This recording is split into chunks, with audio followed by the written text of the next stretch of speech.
just for future generations to enjoy the wonderful learning of JavaScript. And if I go too fast across something or you miss it, you can always go back. So, see, what I'd like to do today is help you finish up homework 4. When is it due? Let's see.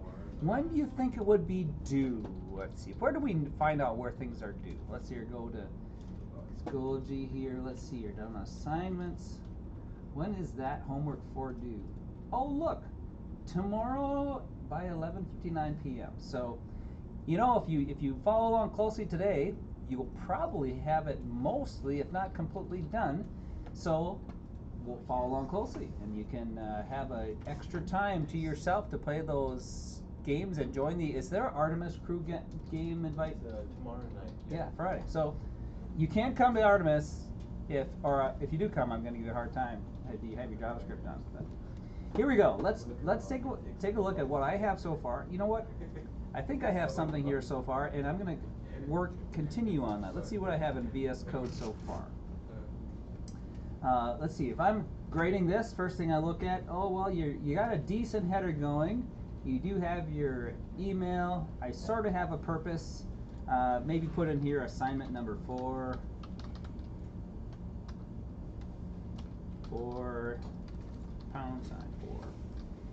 cs460, sp24. Advanced Bible College. And I basically copied and pasted the events in here, but as I was reviewing them today, as I was going through this, they're slightly enhanced, so let's update that. If we go to the assignment description, those events are slightly enhanced. I gave you a little bit more details about that, about what should we do when an element has changed. So I'm going to copy paste that just so it's clear what you can do. Copy and come back to VS Code, and I'm going to replace my comments with the updated what can I do. Now I've got a few tricks I think you will actually like seeing, maybe you haven't seen it before. I mentioned there in the where did the Notepad++ go? Over here in the use of this comma event. What in the world am I talking about here? Let's see what this is, and I'll show you how this can be very handy in your handling of your events. So let's go to the HTML part, and let's add a few things here. So far I have a text, I have an element change me, on change equals something. Let's take a look at that one and fix it up a bit. Right now I have on change demo, and what do I have to do in on change demo if I want the display to show something? Well, down there in on change demo, I have to somehow decide what I'm going to do, and I have to get element by ID. If I want to toggle something like the document page color, I suppose I might be able to get a hold of my document, but I'd like to change something in my on change demo. Right now I'm just doing a log. Where's my log? Here we go. On change demo, I just log, here I am in on change demo. Wouldn't it be nice if this function knew what element was getting changed? Suppose I could pass along in a parameter to my event handler the actual element that had received that event. Yes, you can do that. Wouldn't it be wonderful if you could? Yes, you can. I'm going to call the variable EL, and there's also a variable EV. You can actually pass along to your event handler the element that got the change, or whatever event, and details about what that event was, such as what was changed. In this case, I just care that the element got changed, and I'd like to refer to the element itself without having to do the get element by ID thing. So let me show you how this is done. Add 2 parameters, and I've put in little comments here just for clarity here. EL, the element that got changed, and EV, extra event information. Sometimes that extra event might have things in it, especially when we're dealing with mouse movement. In the change, maybe I can find something in the event. Okay, so let's see how this works. I add the parameter EL and EV to my onChange demo. Now the name of the parameter is my choice. I like short names. They can't both be called E. I'd be calling it E if it were only one element, but EL and EV. You want to make longer names? You can use whatever you like. How do I use this, you ask? Well, back over here in index.html. In the onChange demo, in this case, I have an input element. It has an ID, lChanged. But, you know what? How about I just tell it, when I get changed, I tell the event handler, it's this element. And I don't know how long it was till I figured out, or maybe I think it was looking at someone else's example code. I can use the word this. That refers to the element currently that's going to getting that event. And I can use the word event to send the event information to the onChange function. So look at this carefully. This means I can just tell my onChange function what element is being changed that received an onChange and extra information about that onChange event. You see the power of this? I can assign this onChange function to multiple elements this way. That they can have an onChange, and when they get changed, I don't have to write a new change code for that element. I can just say, oh yeah, you'll know what element is being changed. The time this is handy is suppose I'm writing a calculator that has numbers 1 through 9, or buttons that have numbers 1 through 9 on them. I don't have to write a button 1 event change, button 2 click, button 3 click. I can just say each button, when they get pressed or clicked, call the onClick of a button and send it the this variable, and the function itself will know which button was being clicked. And I can then carry on with my little calculator, and all I need to know is, well, what was the value of that button? And I can find that out either from this or from the event information. Okay, so this is a cool part, making my code, I'd say, cleaner. Let's see how it works now. By now going to the JavaScript part, where now I have an element that's being passed along to it. Now remember, if ever I add a parameter, I have to go back to the use of that code, in this case the onChange demo, and make sure I'm using the same number of parameters. Or your JavaScript will just complain about no variables and such. Okay, so now I know what got changed. Right now I'm here in onChange demo, just verifying I got the change. Let's do something else here. In this case, I'm just going to be lazy right now and just do console.log. And I'm going to say changed to, and then I will concatenate el.value. And I can see then, in handling of my function, I know what the new change value is. Now eventually I want to show the change value back on the HTML part. So I'm not done yet, and I'll write a little note to myself. Display some indicator of the change on the page. And this is where I'll probably do get element by ID and display change on another element. Just so I can verify, yes, I made the change, and when I make the change, I'll see that, oh yeah, there's the change that was made. So visually, without having them to open up the console, they'll see indicators of me handling that change. Okay, so onChange demo, taking 2 parameters. Right now I'm ignoring the event. That'll come in more usefulness when I'm dealing with mouse events. But I want to know, perhaps there might be something in that EV element when I'm dealing with change.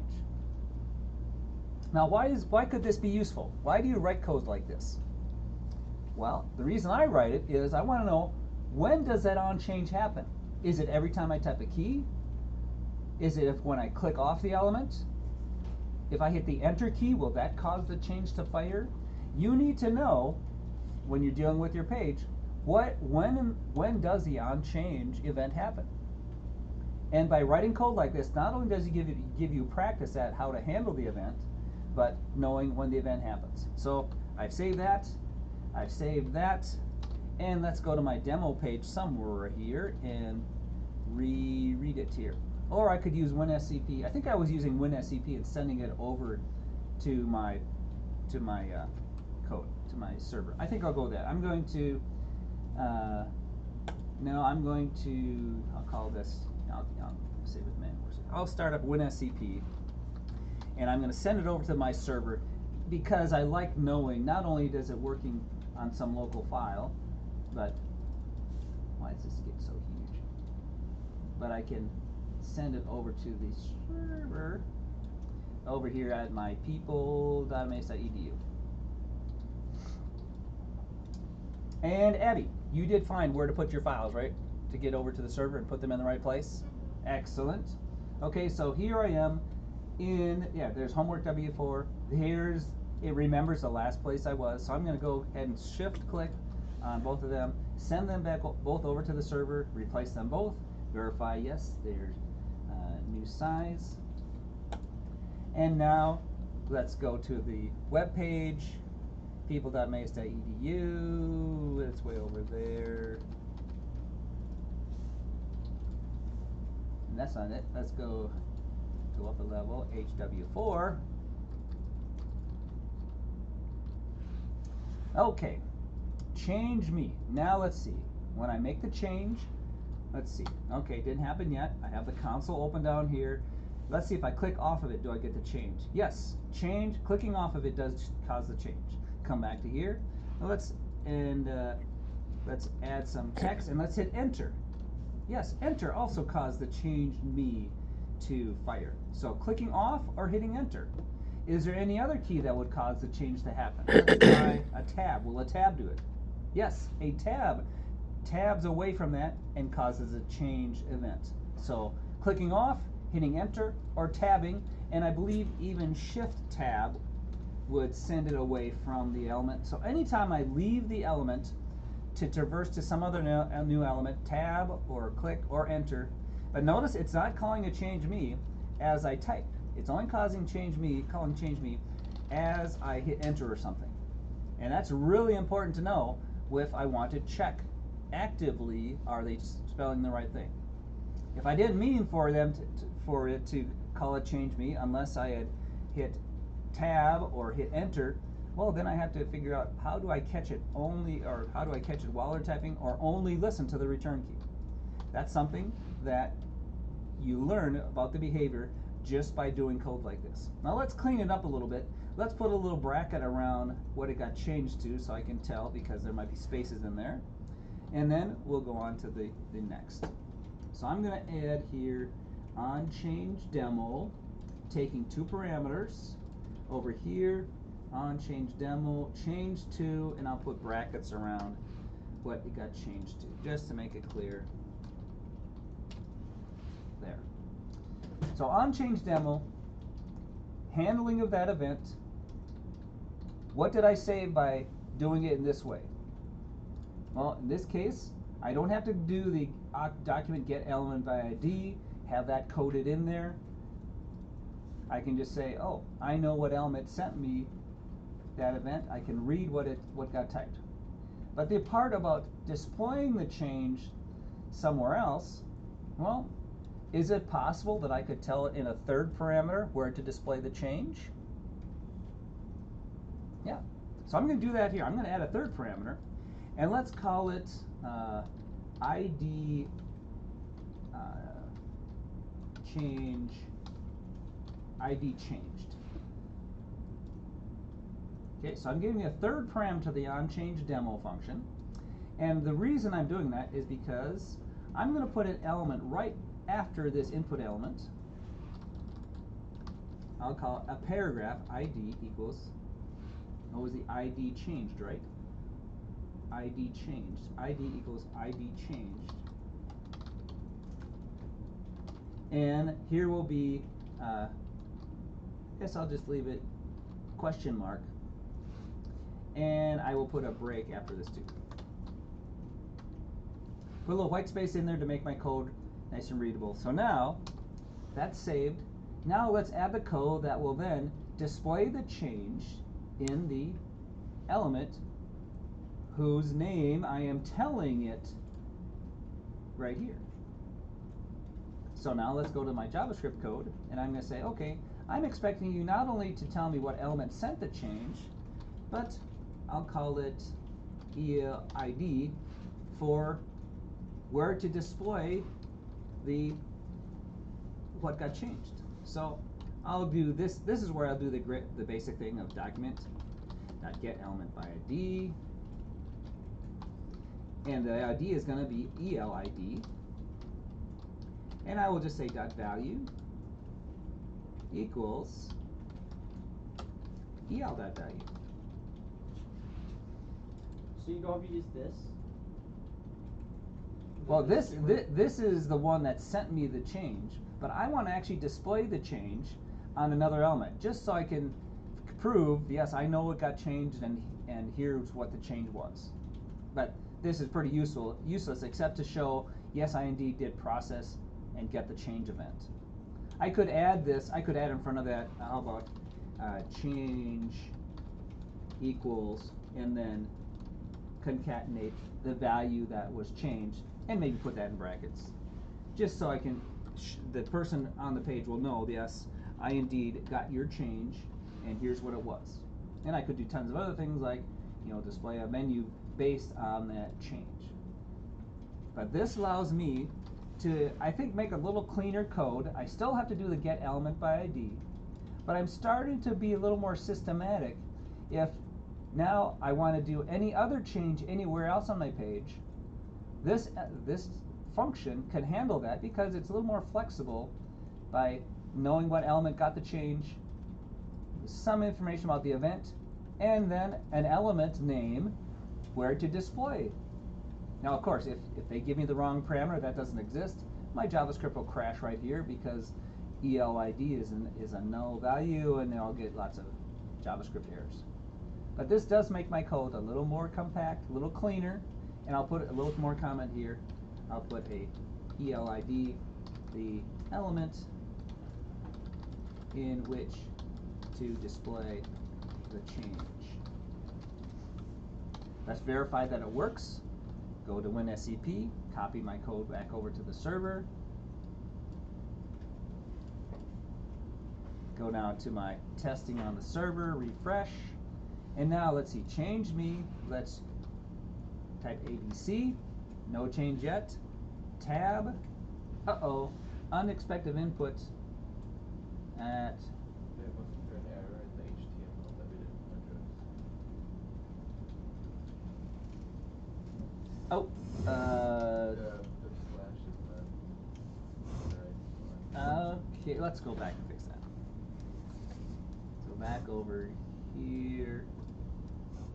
Oh, I should have paid attention to the squiggle. I think if I did a single quote, what I have is quotes inside of quotes, I think. So let's do a single quote.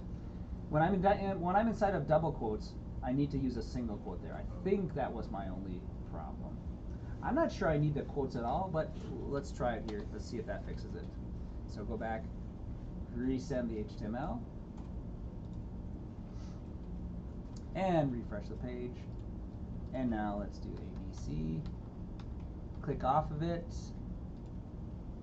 and there's the change to change me, but this guy did not receive the change. Take a look at your IDs in the JavaScript as compared to the HTML. There's and ELID somewhere. ID changed is the ID here. ID changed, that's the same. I wonder if the single quotes are messing me up. I'm checking the JavaScript. So it's a third parameter. For that. JavaScript, that's the parameter. Getting the document element by ID, that's the parameter. This should be doing the right thing. I'm wondering if it's that single quote. Let's try it again. Make sure I save everything. Cancel. Save this. Verifying. ID changed. PID equals ID changed. So easy to make a typo and not see it. And back to my web page. Send both things over in case I had an issue. No, same size. Same size. And refresh. Make the change. And toggle off. I am getting this, and I can see change me change, so I know, and there's no errors in the JavaScript. But this guy never got changed. Time to do a little troubleshooting here. Is it because in the HTML I put quotes around it? Let's take away those quotes. And if this doesn't work, I know then I can hard code ID change into my JavaScript. I need to make a new revision of this because I've been trying to do too much. Change This me. assignment is simpler than this. No, he can't get ID change. So that third parameter doesn't seem to be working. $5,000 website for your first build. ID changed. On the website I was trying to make, I realized the scope of what I didn't want to do with the website is ID doesn't change include is all of his this. ID of the paragraph element. Spelled it right. What could be wrong there? Usually by now some obvious typo jumps out at me. So LID, get element by ID. Yeah, he's happy there. Change dot value equals change equals EL dot value. Oh, is that supposed to be inner HTML? I think that's what was wrong. I forgot he's a paragraph, not a input, so inner HTML. I'll bet you that's it. Let's verify that. Send it over. Verify, yep, both of them. Refresh, change me, and click off of it. Yep, that was it. So remember, did you see what I did wrong? Could you go back to the I was doing dot value equals my new thing, that what got changed. I should have done inner HTML because he is a paragraph element, not an input element. P means if I want to change the question marks to something, that's my inner HTML. It's so easy to figure out what part of the object needs to be changed. Okay, I'm going to help you with another two that I think are more interesting, and I'll leave it to you to work on the others. I'm going to do the on mouse over. Handling the mouse is super valuable when you're starting to build something a little more interactive, because you're going to draw or something. So let's now create a let's see, let's do it in the order that we have it here. So we have click, mouse over. Okay, so let's do the mouse over, mouse out. And I'm just going to do a button to handle the mouse over. So button. You know what? Since I'm not dealing with the ID of the button, I'm going to send it to my event handler. I'm not going to worry about an ID. I'm just going to say on mouse over equals, and I'm going to do on mouse over demo, sending it this element, the event, and element, and let's send it the element of, I'll call it ID mouse over. And I realize I've got a typo right there. So this button is going to, whenever the mouse goes over, it's going to be, that event is going to be handled by the on mouse over demo JavaScript function, who will be given what element had the mouse over. And the event, I know, because of doing a little practice, that the event carries my mouse position information. And let's do I can do a value, or I can just put here, hover over me, exclamation point. or move over me. We'll do hover over me because we're going to handle the hover or the move. But let's just go to the mouse over. Find out again what goes on when I do the mouse over. And do I have the end tag is in there? Yeah, the end tag is in there. And let's do a new line after him too. Okay, so on mouse over is going to take 3 parameters. Let's go to our JavaScript and add that. Let's just go ahead, I'll copy paste that. In the JavaScript events, we will do a function to handle the on mouse over, and we'll go right here. Function. There's my function name, and this is going to be the ELID. Start some comments. This, the element over which the mouse has entered, because the mouse over is only handling the enter, and the event holds mouse position information, and the LID where to display interesting data. Okay, so let's do the first thing. Console.log. Nope, I hate that. Sometimes autocomplete. Console.log. Now let's just do here in on mouse over demo.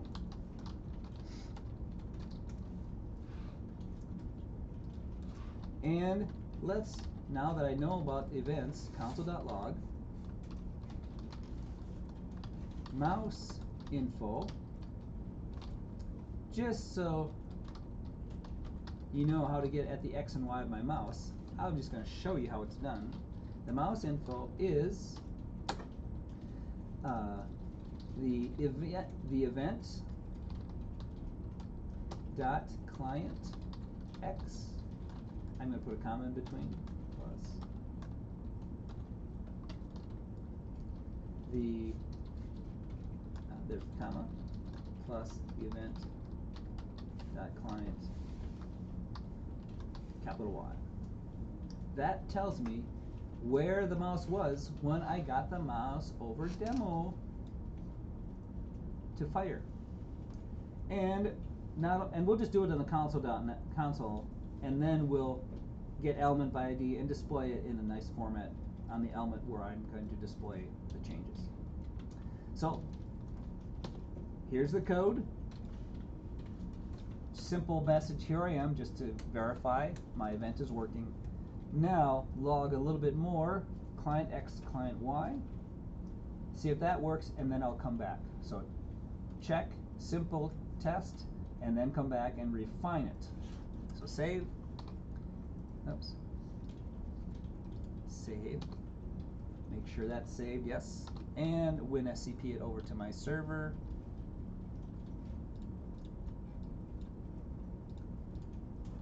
And refresh the page. Now, hover over me. Let's see what happens. Uh-oh. I've got a problem. Unexpected token this. I've already got a problem. Let's see what happens. I don't think... Oh, I actually do get another error. On mouse over demo. Probably have a typo somewhere. So let's go fix our typos. Already know there's a problem. So let's check the first one. Unexpected token this in my JavaScript. Oh, I know why. Let's go back to my JavaScript. It doesn't like the word this in my, or it does like the word this. In the JavaScript, it doesn't like the word this right here. That's a, I think that's a reserved word. Let's change that to EL. This is the element sending me the event, EL. And instead of calling events, I'm a little worried about that being a keyword. Let's call that EV.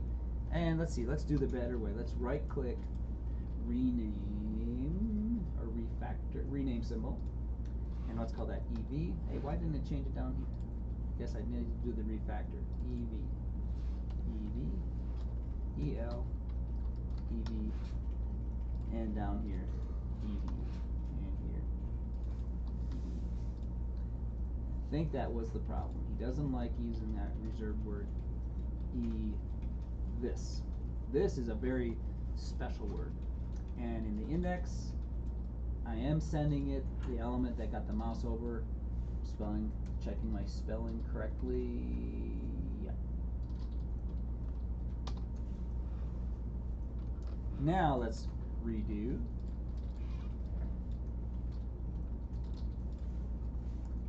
And test. Okay, no error. So I fixed that syntax error reading the JavaScript. Let's see if the hover, oh, look at that. It knows where I hovered. Let's do again. I came in a different spot, 113. Let's come way over here. It should be low numbers. 10, 171. Now, when I come in, is that relative to my element? I'm getting a 7 there. It's the numbers going higher. Is this relative to my button, or is it relative to the document? Could be relative to the document. Yeah, I'm getting 171. It's not a 0. Here it's close to 7, but it's not 0. You'd think if I'm hovering, if it's relative to the element, it'd be really low when I'm coming in from the top. But it's 25. So it's a little bit of a mystery what these numbers mean. Is it pixels? Is it points? But at least I know where the mouse is when I come in. And notice the on mouse over only happens once.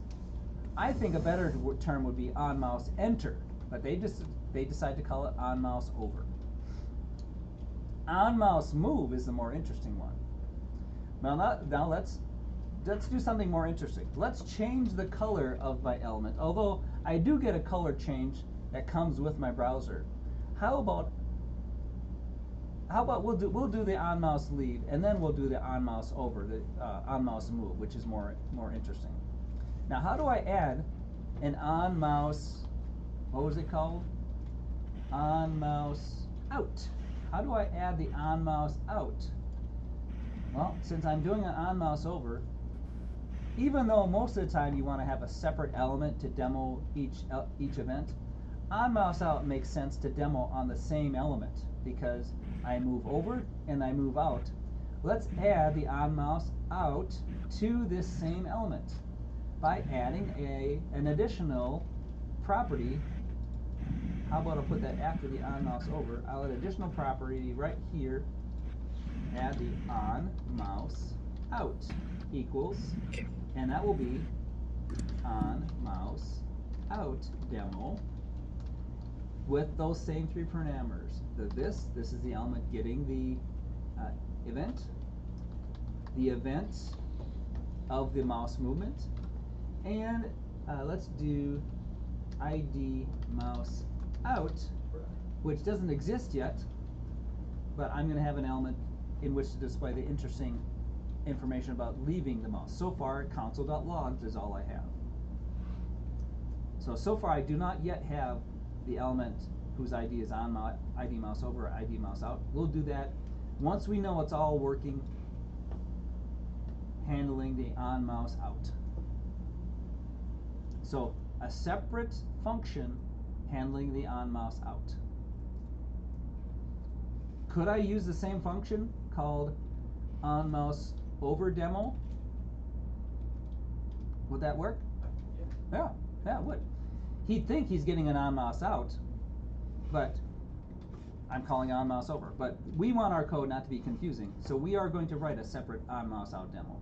You can give it the same function name, and it would be compatible because I'm sending it an element, an event, and a string, so it wouldn't crash the code, but the code would be confusing. So saving that JavaScript or HTML. Now the JavaScript, let's just make a duplicate of on mouse over demo and change it to on mouse out demo. On mouse out demo in the debug string, and I'll still log the mouse information. So otherwise it's doing the same thing, just telling me what the client X and Y are. getting this time intending to process the on mouse out event. Save that, and let's send it over and see what happens.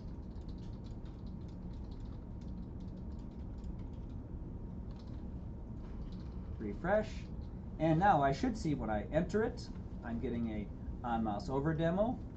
Nothing happens while I move within the element. When I leave it, I get an on mouse out demo showing where it left. So enter, leave.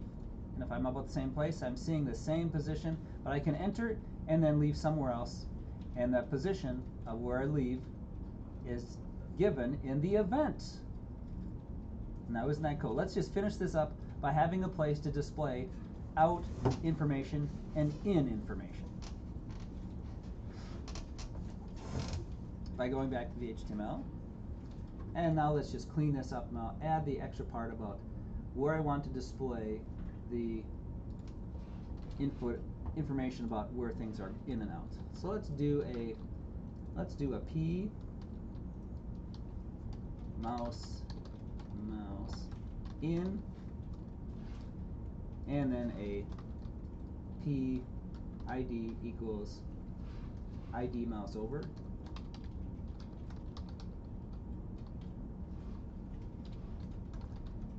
He's empty initially, and then I'll have another P, and let's do a new line then. PR, a new line or a new paragraph. Mouse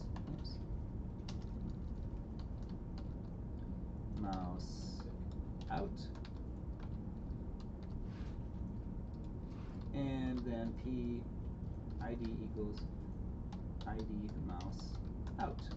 On the ID mouse over, would you still have to use the single? Why is it complaining? Not here. Here I can still use a single quote. Yeah. The only reason I'm using a single quote here is because I have quotes within an already quoted thing, so that's why I switched to this single quote. And let's make sure I give the name ID mouse over, lowercase ID, ID mouse out, and so I'll add a BR after that too. So now I need to add to my code display. We'll just display the mouse coordinates in that on the page, so then they don't have to look at the debug message, the console messages, to see, yes, things are interesting are happening. So now I'll go to my JavaScript, and I'll add the code, and it's going to be the exact same code in each one. So I'm just going to duplicate this line,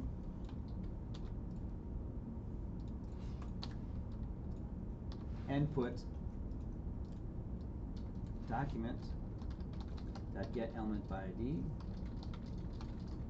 whose ID is ELID, that parameter, dot inner HTML equals, and then what I was displaying to the console is going to be the same thing displayed in that element. The mouse info XY is that. And another handy thing about doing it this way is I have fairly modular code. LID determines what gets that information, and I can copy paste that same piece of code. Where the mouse was is the most interesting.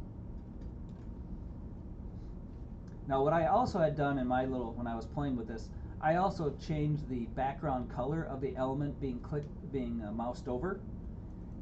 And I thought, well, this is probably challenging enough figuring this out. To change the color, I'd have to store the current color, and then when I did a mouse out, update the current color of my element. Won't have you worry about that, but that's something extra you could do, handling even the coloring as you go. But it's probably best to leave that to CSS to handle the mouse hover colors. Here in JavaScript, if you want something other than simply a style change, this is where you handle it. If it's just a style change, let CSS handle what colors things change to when you hover or mouse in or mouse move. But now let's do something more interesting. Well, first of all, let's check this. debug our code, check our code, test it, test like crazy. Even tiny little changes that you're super confident it's going to work perfectly. You don't need to test it anyway. However, there I get the mouse in. My inner HTMLs aren't being changed in those elements. I wasn't able to finish copying over the document.get element by ID. Let's see, did I spell something wrong? Let's see, mouse over. LID, that's the element that's supposed to be getting the new change, his inner HTML. You didn't save it. Oh, look at that. Way to go. The little dot is showing that I didn't save it. Alright. Man, I thought I did the code right. Would have paid more attention to this. Well, it looks the same size. Let's just verify it. No, it's still not displaying it. Let's check my code. Probably a little typo somewhere. Mouse over. I know I'm getting here. I suppose I could debug there what LID is. I'm going to do that next here. Let's check this again. So, my ID mouse over. His ID is ID mouse over.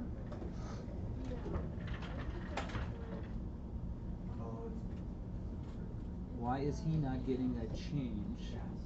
ID mouse out. ID mouse out.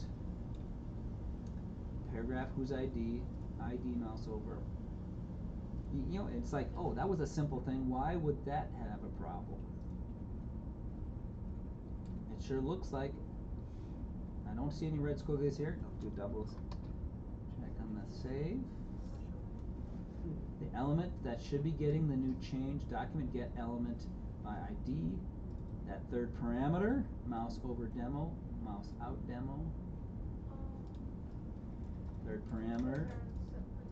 Third parameter.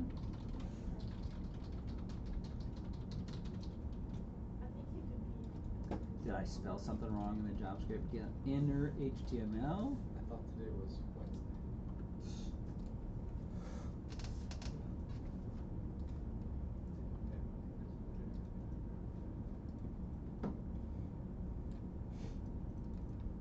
If I'm getting this far, why would this part not work? Oh, I'm going to be doing a little more detailed debugging here. Replace. Refresh. The hover. Now, there it goes. I don't. Now it is doing what I I expected. probably didn't transfer over properly. Maybe, or maybe I didn't refresh it completely. Sometimes the refresh, That did it for you don't me. get all your JavaScript. Do you know why it's showing up below the mouse instead of next to it? Is it because of the P tags? Because they're in separate ones. Yeah, it must be. Yeah. Because there's not enough breaks. Yeah. Yeah, there's no break. And I think if I did span instead of P, then it'd be on the same line. But you're right. I would have expected this on the same line. Let's just, for fun, let's make that a span instead of a P.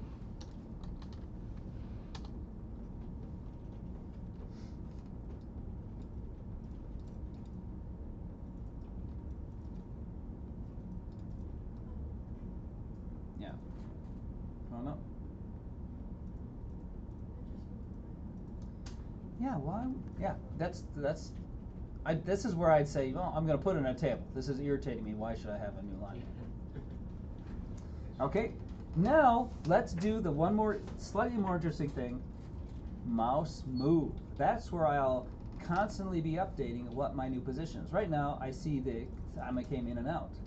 But drawing in things, it's nice to know what are the values of my mouse as I move. So let's handle the mouse move. And even though it's not in my list, it's a key down. Let's do the mouse move, and then we'll jump to the key down. So mouse move, well, let's see here. On mouse over, on mouse out. Let's add another one before the end of that element. On mouse move equals. Now remember, you don't have to do the assignment of the events here, right here in the HTML. Remember, in your JavaScript, you can do add event listener with an element's name and the event. I'm doing it, I'll call it inline in my HTML. It's up to you in your style. I kind of like it here because I can see right away in my reading of the HTML what's supposed to be happening. If you mix it between your HTML and your JavaScript, you're constantly going back and forth of, what element was that I added the event handler to, and you go back to the HTML and you hunt for the ID. Here I can right away see, here it is on my page, and that's going to be handling the mouse move number. It's more of a coding style. I'm going to call this on mouse move demo, just to be consistent in my names, handing it the element getting moved. The on mode event isn't working for me. And the event itself, Yeah. and let's call it EL mouse move.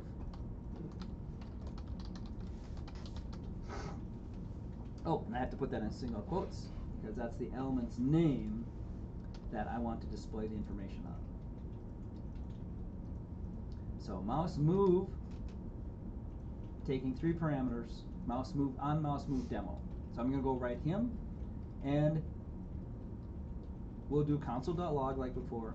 And let's do the mouse move position here. Let's put him in between the mouse in and mouse out. And just to make it look nicer, I'm going to do a little mini table here. Table tr td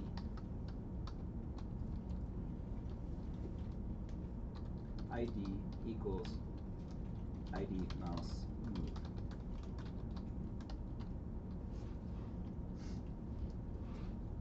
I know that, and let's put a little td in front of that position. td, and he'll just have the word position in it. I know tables keep things in a row. They force it to in the little td element, so I don't have to worry about why is this ranging across different lines. So a little table right in the middle there. Here's the element that'll display my new mouse coordinates, id mouse move. And I'm handing that information to the on mouse move demo in the 3 parameters. And because of the way I've written my code, guess what? I can just do on mouse out demo and display it here. I'll call it on mouse move demo. And I realize, it's the exact same code, except for they're telling me what function I'm in. Okay. Never mind, I got it. And I could have used the same function name. I could have used on mouse out demo to handle the move, because all I'm doing is displaying the position and then displaying information in the element here. But in reality, I'm going to be doing more than just displaying the position. I will be doing something different in the move than in a out and in. So even though in this demo I could have had one function doing it all, only because I'm debugging or testing this, in reality your mouse move is going to be doing lots of things like testing or drawing lines or testing the health of your players or the rotation of your rocket. Lots more fun things are going to be happening on the mouse move. Now, he should be handling mouse move. Let's go ahead and send it over and see if it does what I expect. What I'm expecting is console.log is going to be displaying lots of messages every time I move my mouse.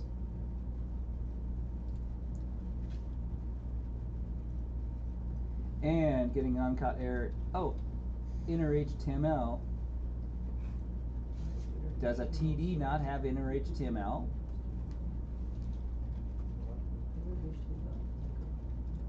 I guess a TD doesn't have inner HTML, but I am getting on mouse moves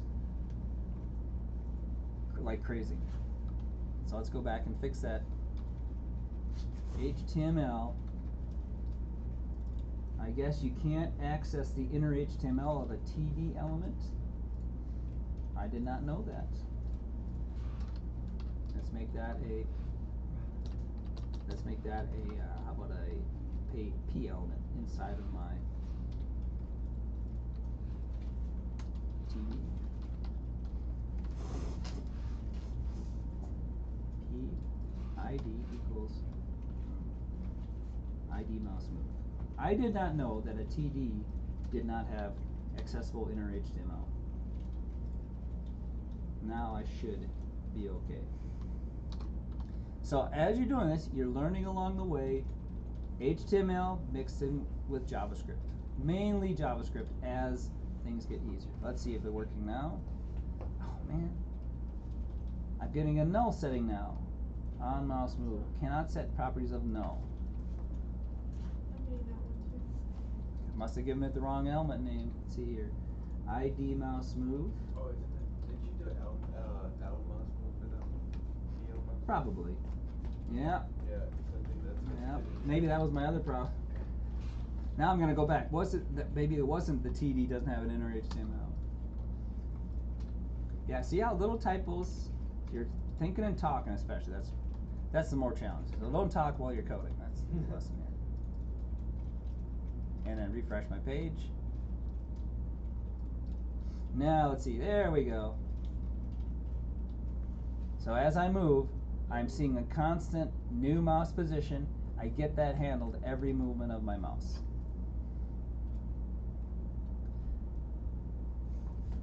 And the position is not relative to my button, but 10 seems kind of low to be relative to my page. So what in the world am I relative to in my movement?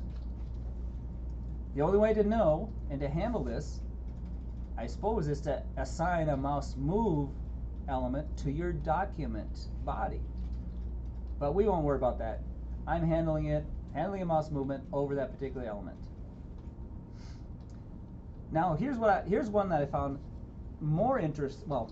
even more interesting than mouse movement. Lots of things you can do now that you know what your mouse position is. You can be turning things. You could be rotating your element. If it were a little dial, you could be rotating a dial using CSS changes, style changes to make your little dial look like it's turning. And that's where your skills and knowledge of CSS, if it's easier to mess with the CSS to rotate something, don't even worry about trying to redraw things with graphics. Although that's as fun as graphics are, leave harder things to graphics. Let's do the handling of keystrokes. So back in the code. Very interesting. I don't bother to spend any time. This you think would be not so hard, but imagine all the games that you play or all the pages you interact with. You're entering information on your password, and it's telling you how strong the password is as you type. No, you don't want to use on change because it's not going to tell you the strength until you hit enter, and then it says, oh, bad password. Well, why didn't you tell me that while I was typing? That's where the on key down is very handy. Playing a game, as you hit the AWSD keys, it's moving your player if it's a JavaScript game. That's being handled by on key down. So let's handle on key down and see what information I can get from that event element or the event property. So let's see, that is before the onload and timer. So let's do it before our timers. Let's do right here. And let's make we're handling mouse, and we're handling key down. So let's make an input element, because that's where it's most likely. Input type equals text. As we're typing, we want to know what they're typing. Now remember, you can assign this event to the body anytime they hit a key, anytime they're on the page. But I'm only worrying about handling the typing on this particular input element. And I don't care about his ID. I'm not referring to it at this point. I'm just going to do on key down. Oh, no capitals. Key down equals, and I'll do my on key down demo. Sending it the function that, or the element that's being typed into, the information about the keys being typed, and let's give it an element ID of ID key down. Try to be consistent using ID, not mixing EL and ID. And there's my input element, and let's put a BR. And that's how about we put a label in front of it?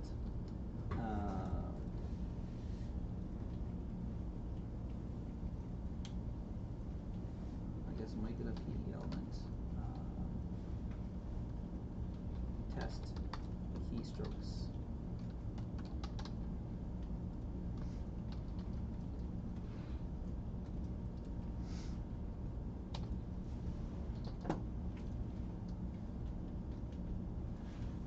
And just to see if it looks decent, let's just send the HTML over.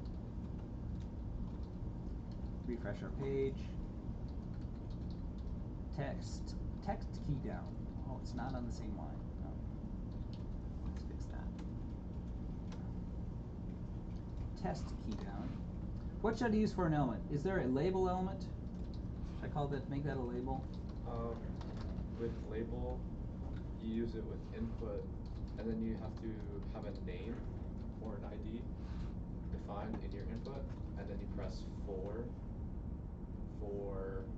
either name or it's like you have a for tag in the syntax to make sure Really? to define like what the label is for. Oh, okay. Let me set label HTML example.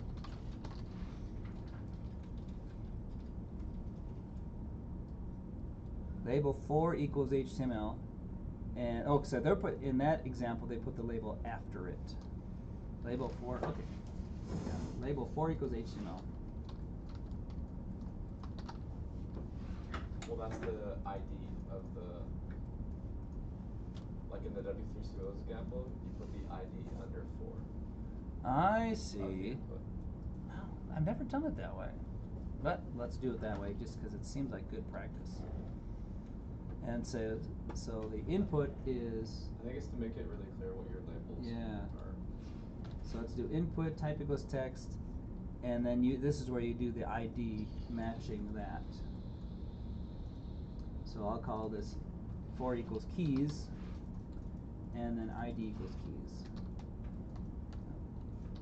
ID equals keys.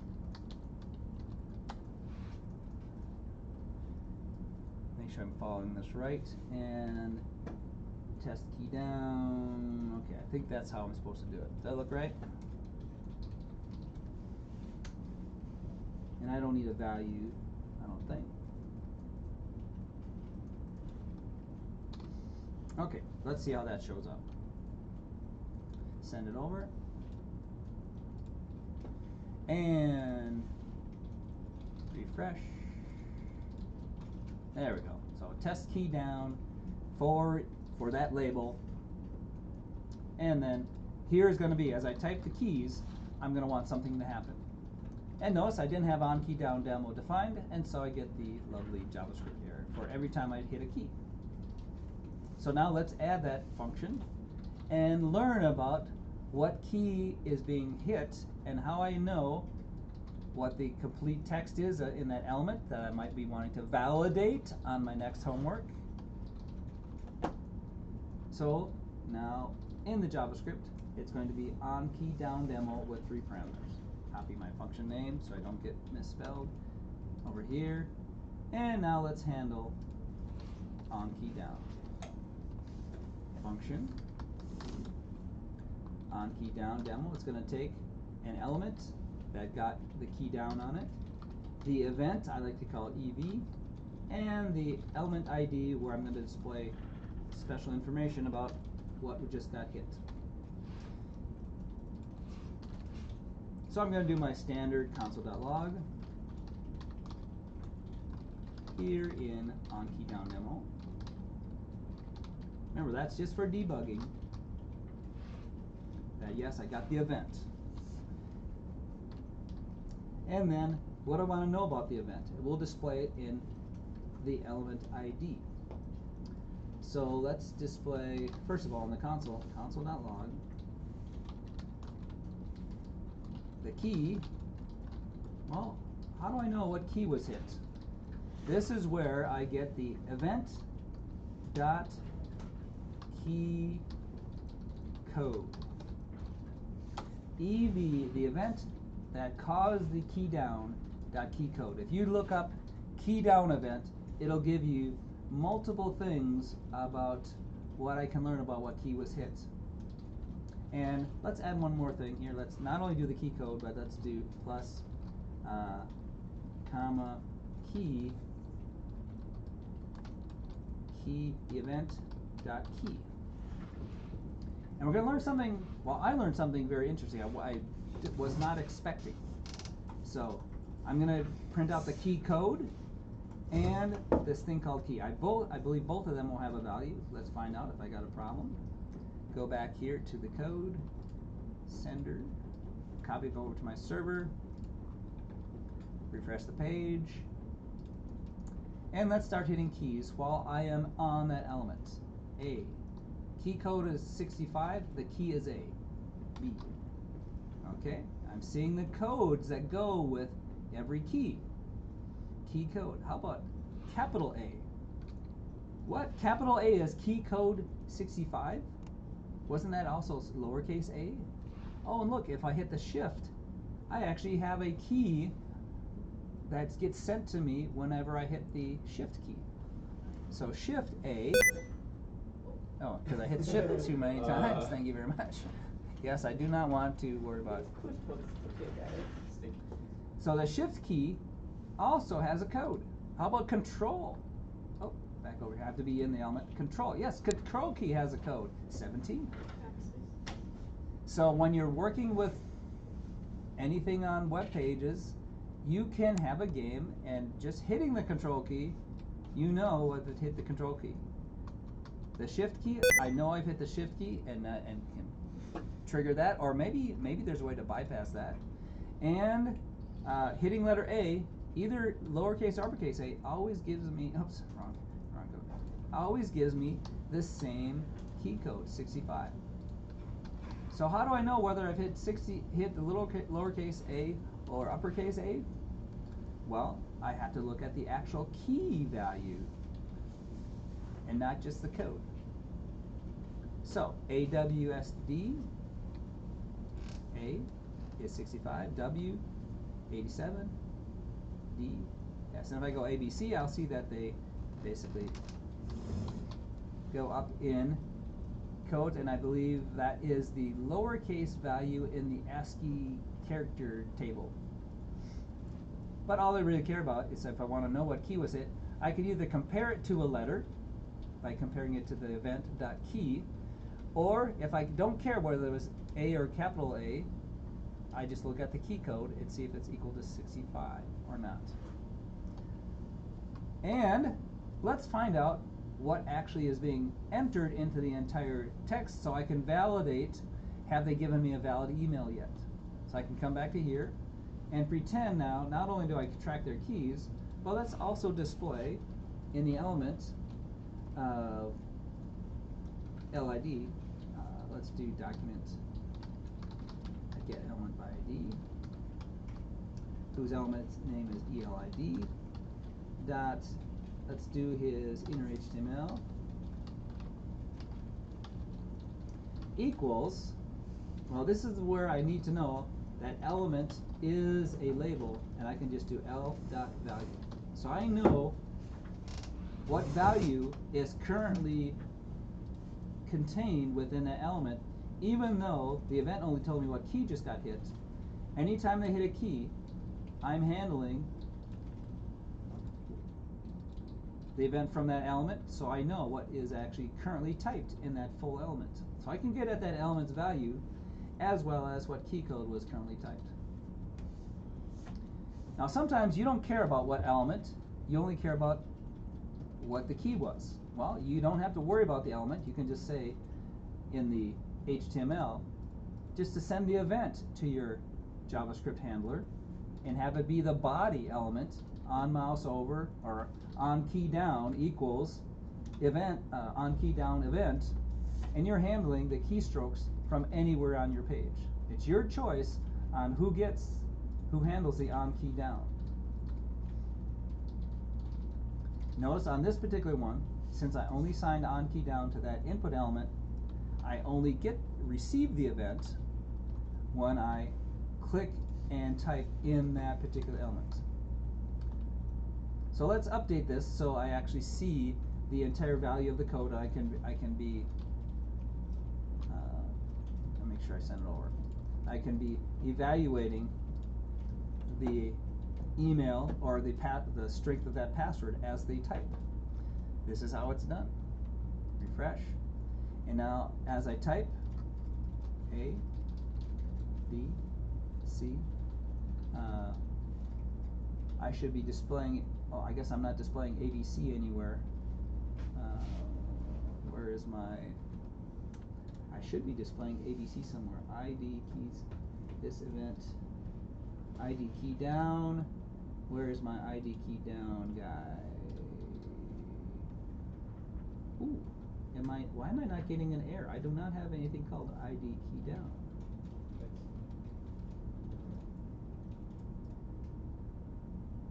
No. Why am I not getting an error right here? I should be getting an unknown element right there. Well, let's see if I can fix that. Let's make an ID key down somewhere next to that.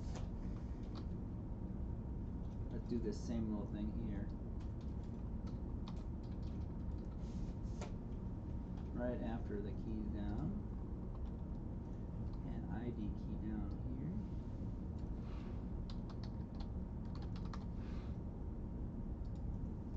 And that should be a little table with the key. Or let's call it the full. We'll evaluate the content of that text as they type it. His name is ID key down. And ID on key down demo is being handed that. And now over here, I'm wanting to display, put a little comment here, display full value of this input element for validation.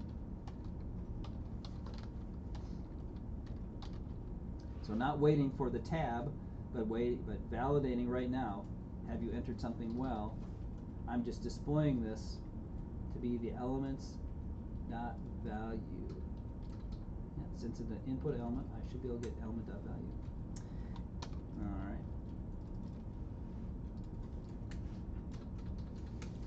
Send them both over. Refresh. And let's see now. A, B, C, D. There we go. So the eval is getting the current. Oh, look at that. Why is he not getting the E? He's one letter behind. That's strange. Things you learn playing with what seems like a simple thing. Why wouldn't the value be containing the H that I just typed? Now that is a mystery. I, J, K, capitalizing. He is one letter behind. Now I have a whole new mystery. Why is the element's value one letter behind? I think I know why. I think it's because I have to do the key up instead of the key down. Let's see if I can handle key up. Let's change this to right here. Let's change this to on key down. Let's try on key up. I think on key up is a valid event. Let's just see if it actually isn't completed until I do on key up. Send it over. Notice I didn't change anything else but the event name. I'm handling event key up instead of key down. A, B, C. Notice the value of that input element is matching what is typed. So lesson here, key down means I'm entering that data but I have not yet lifted the key up. And so the actual value of the input element is not that last letter until I let go of it. I've just learned something about values of input elements. Key down causes an event, but it doesn't enter that into your element's value until you release the key. And if I read some reference manual somewhere about input elements, I'd probably find that somewhere in the code. Key up completes the typing of a letter. Key down displays the letter there, but doesn't display the letter. The element doesn't have that value until you let go of the key. And I just learned also that the repeat doesn't show in the value of my element until I let go. It's interesting that the repeat doesn't, like, it only logs, since you're only technically pressing it once, the constant log only shows. Oh yeah, let me see that. So if I do B,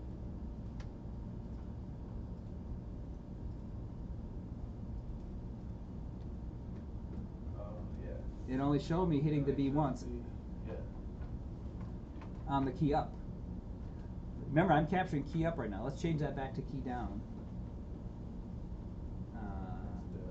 There, right there. I'm guessing I would have expected the repeat gives me multiple key downs. Let's find that out.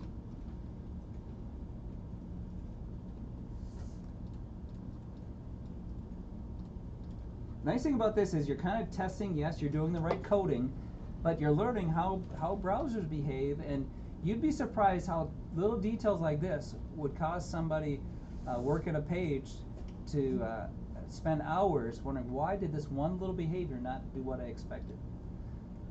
So I'm going to hold the A down, and I bet you the repeat will give you multiple key downs. Let's see, one key down. Oh, yeah, I think I'm getting multiple key downs. Yeah, I am getting multiple key downs on that repeat, but only one key up. So you think you could get, you think there'd have to be key ups between key downs. Nope, not if you hold down the repeat. So lots of fun stuff, dealing with inputs and dealing with events.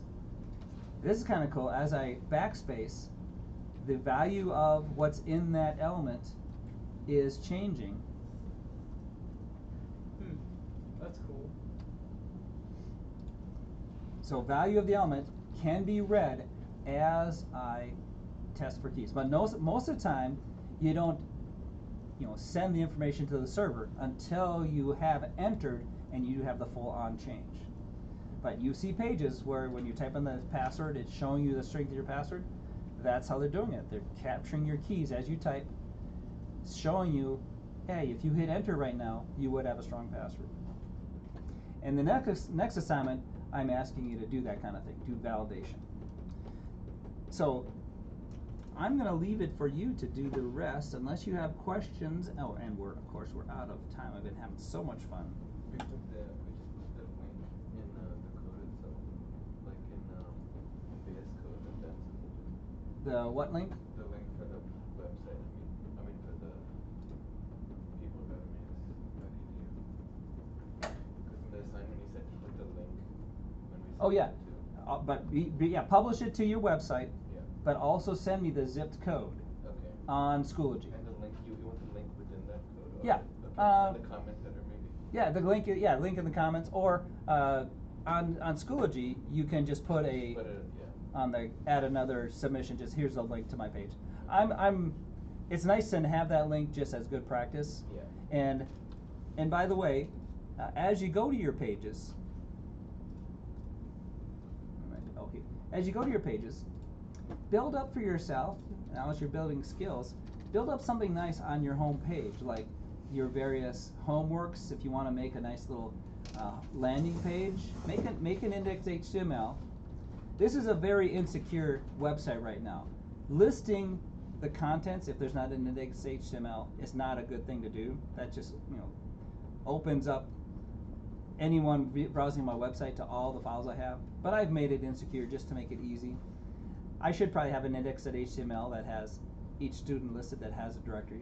But right now I'm just being lazy, and you have a folder there, it'll show you. If I browse to your folder, it'll go, if you don't have an index.html, it'll just show you what folders are there. But as you start developing pages, I know that'll give you my page. Make it a good practice to have your index.html be your standard thing, so when you go there, just like that, you have the page. It's fine if you don't have an index for your main folder, but it'll add a little bit of class to your site. And remember, these are things you can share with your potential employers right now of your projects you're working on. This is actually public on the internet. You don't want to make it public, don't put it here. But you can your portfolio here if you'd like, but it's not a super reliable server, so I wouldn't trust it for your major work. Or you could have that as a backup. Have a great day.